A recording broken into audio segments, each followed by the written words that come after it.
नमस्कार दोस्तों, stock market studies में फिर से एक बार आपको बहुत-बहुत स्वागत है। तो आज यहाँ पे मैं डिस्कशन करने वाला हूँ, एक ऐसे कंपनीज़ के बारे में, जो देखा जाए तो एक बैंक है और वो भी देखा जाए तो एक प्राइवेट बैंक है। फिर भी इस कंपनी का प्रोमोटर देखा जाए तो टोटली गवर्नमेंट है और अराउंड अराउंड देखा जाए तो 94% से भी ज़्यादा हिस्सेदारी प्रोमोटर के पास है। प्रोमोटर मतलब कौन? इसका ओनर। तो प्रोमोटर के पास ही अगर 94% होल्डिंग रहेगा, तो बाकी माल पब्लिक रिटेल मतलब रिटेल पब्लिक साथ ही साथ अ, इंस्टीट्यूशन वो कितना माल खरीद पाएँगे? बाकी तो पड़े हुए हैं 6% के आसपास। तो उसी 6% के आसपास बाकी इंस्टीट्यूशन ने और रिटेल पब्लिक ने खरीदारी की है।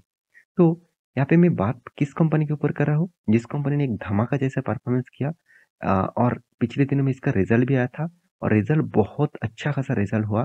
तो क्या इस कंपनी के ऊपर निवेश करना चाहिए? इस तरीके से बहुत सारे कमेंट भी आ चुके हैं। तो चलो मैं कुछ पॉइंट्स आपके साथ ज़रूर डिस्कस करूँगा इस कंपनी के बारे में। उसके बाद आपको कुछ भी डिसीज़न लेना है, तो आप ज़रूर ले सकते हैं। तो चलो देख लेते हैं आज के स्टॉक के बारे में। अगर मैं इस कंपनी का 5 दिन का चार्ट पैटर्न ओपन कर दूँ, तो कंपनी का कितना परसेंटेज रिटर्न देखने को मिला? नेगेटिव 1% के आसपास। क्योंकि कंपनी ने जो रिटर्न दिया वो नेगेटिव दिया और पहले बता दूँ कंपनी का नाम है आईडीबीआई बैंक। तो आईडीबीआई बैंक जो है वो एक प्राइवेट बैंक के हिसाब से देखने को मिलता है और रही बात इसका प्रोमोटर के, प्रोमोटर गवर्नमेंट है। इनमें से एलआईसी के पास होल्डिंग है, साथ ही साथ प्रेसिडेंट ऑफ इंडिया मतलब गवर्नमेंट ऑफ इंडिया के पास होल्डिंग है। तो इस कंपनी के एक मान की चार्ट पैटर्न ओपन कर दूँ, तो एक मान में 5.5% के आसपास प्रॉफिट देखने को मिला और 6 मंथ में कंपनी धमाका कर दिया, करीबन 55% के आसपास रिटर्न दिया। तो इतना तक तो ठीक-ठाक है। 1 साल में भी कंपनी ने पॉजिटिव रिटर्न दिया, इतना तक तो ठीक-ठाक है। अभी जो आपको दिखेगा वो थोड़ा-सा वीकनेस है।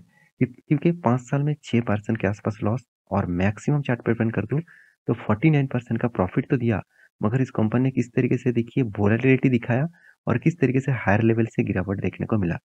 तो हायर लेवल जो था इस कंपनी का अराउंड अराउंड 195 के आसपास और यहाँ पे जो लोअर लेवल था करीबन-करीबन 30 सॉरी कोविड के सिचुएशन में जो लो हुआ था करीबन-करीबन ₹20 के आसपास।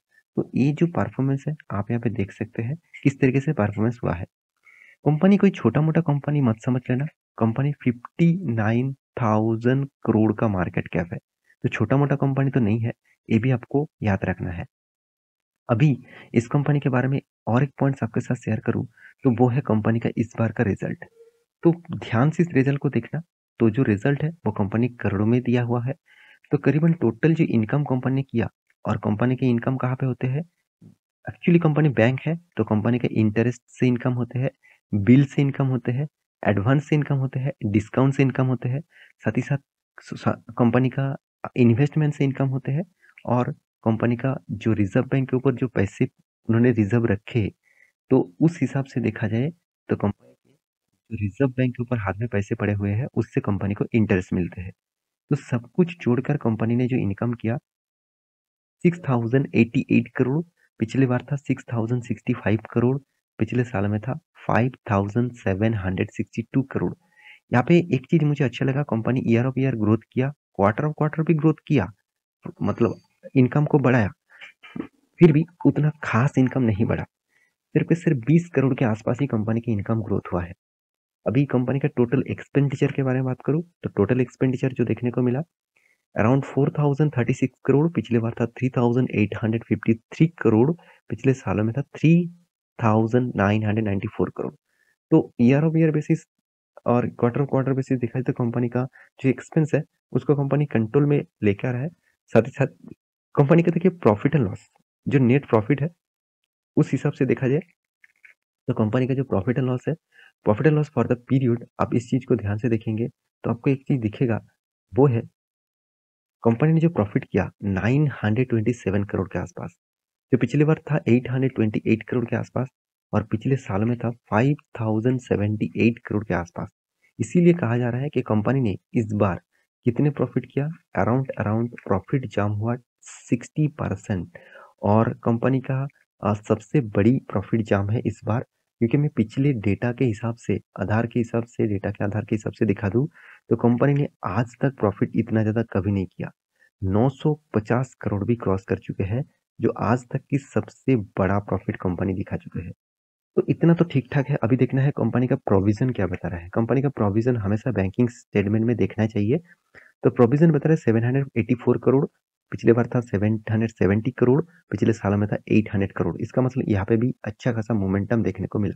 अच्छा खासा यहाँ पे पॉजिटिव देखने को मिला है और आप देखेंगे कंपनी का एनपीए कितना है, कंपनी का नेट एनपीए का जो परसेंटेज है, उस हिसाब से बात करूँ तो 1.07, पिछले बार था 1.15, पिछले साल में था 1.81।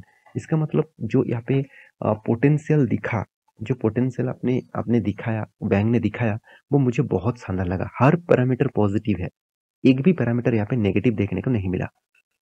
अभी बैंक के जो सबसे इम्पोर्टेंट पॉइंट मैं हमेशा देखता हूँ, वो है रिटेल बैंकिंग। मतलब रिटेल बैंकिंग से कंपनी ने कितने पैसा अभी हाथ में लेके आया है। देखिए, बैंकिंग का काम क्या है? बैंकिंग का काम है मार्केट से पैसा उठाना। मार्केट से तो वो डायरेक्ट पैसा नहीं उठा पाएँगे। उसके लिए वो सेविंग अकाउंट में, करंट अकाउंट में और एफडी में जितने पैसे आते हैं, उस पैसे को वो इन्वेस्ट करते हैं। उस पैसे को वो लोन के हिसाब से बाँटते रहते हैं। तो रिटेल बैंकिंग के हिसाब से देखा जाए, कंपनी ने कितने पैसा इस बार हाथ में लेके आया? 6,000 मतलब अराउंड 6,450 करोड़ के आसपास।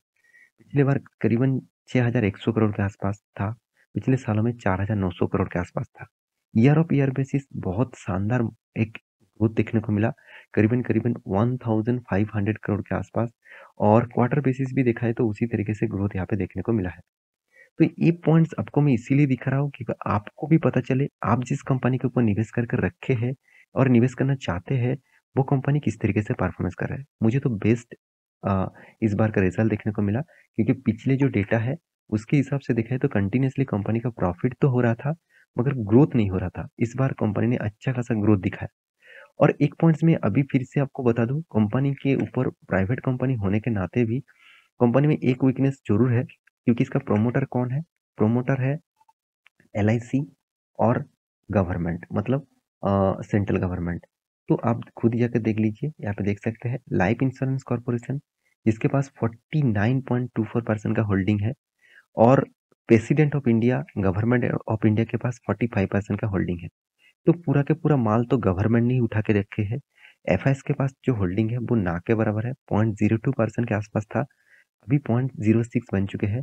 डीएस के पास 1.15 था, अभी बन चुके हैं 1.17। और गवर्नमेंट, फिर भी गवर्नमेंट अलग से माल उठा के रखा। मुझे लग रहा है गवर्नमेंट पूरा का पूरा हिस्सेदारी खरीद के रखेंगे, तो लिस्टिंग करने का क्या जरूरत था। तो यहाँ पे देख सकते हैं पब्लिक, जिसके पास 5.5%, 5% के आसपास होल्डिंग है। तो पब्लिक क्यों होल्डिंग किया? क्योंकि देखिए कंपनी का जो प्राइस है, वो एकदम छोटा सा प्राइस है, 50 टू 54, 55% रुपीज के आसपास देखने को मिला। तो उस हिसाब से देखा जाए तो कंपनी अभी सस्ते में है। कंपनी के चार्ट पैटर्न के बारे में बात करूं तो मुझे तो टोटली डाउन ट्रेंड में देखने को मिला है। लगातार लगातार company lower high, sorry lower लो बनाते जा रहा है। तो इस हिसाब से देखा जाए तो कंपनी में अभी भी ट्रेंडिंग डाउन में है। तो जब कोई ब्रेकआउट देखने को मिलेगा तो मैं जरूर आपको नोटिस कर दूंगा, क्योंकि यहाँ पे एक लेवल बन रहा है। उस हिसाब से अगर इस लेवल को ब्रेकआउट करते हैं, इस लेवल को ब्रेकआउट करते हैं 65 रुपीज़ के आसपास, तो मेरे हिसाब से यहाँ पे अगर सस्टेन करते हैं ब्रेकआउट के बाद, तो नेक्स्ट जो लेवल रहेगा करीबन करीबन 90 रुपीज़ के आसपास।